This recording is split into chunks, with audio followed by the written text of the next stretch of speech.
ofisdə, şirkətdə, idarədə fərqi yoxdur. İstənilən yerdə indi bu deyəcəyim məsələ insanları qabağa çəkə bilər. Hətta ailədə uşaqlarınızla elə tanıyırsınız. Məsələn, rəhbər işçilər sizi tanıması üçün gözəl bir Azərbaycan dilində belə bir söz var, təşəbbüs. Bax, bu təşəbbüsün hesabına sizin həyatınız dəyişə bilir. Ailədə uşaq, ofisdə, biznesin özündə, biznesdə özün üçün təşəbbüs edə bilərsən. Məsələn, sizin rəhbər, menecer, ofislər arasında paylaşılacaq da bu video.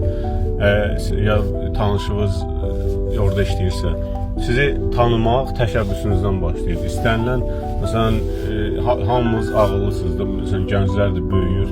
Şübhəsiz ki, ölkəmizin vətəndaşları hamısı qəşəng, kreativ, ağıllı adamlardır. Çox adam utanır, müəyyən ağlına bir şey gələndə demir. Onu çəkinməyin, təşəbbüs irəli sürün. Çünki özüm də bir neçə dəfə şahid olmuyorum. Düzdür, mən əvvəllər biraz işləyəndə bəzi məsələlərdə utanırdım. O da yəqin ki, geri atırdı. Amma indi idarədə heç ehtiyac yoxdur. Onsuz da çıxmışam idarədən.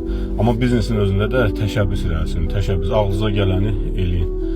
Bu sizin həyatınızı müsbət tərəfə dəyişəcək. Niyə müsbət deyirəm? Çünki bəzən səhv təşəbbüslər də ola bilər.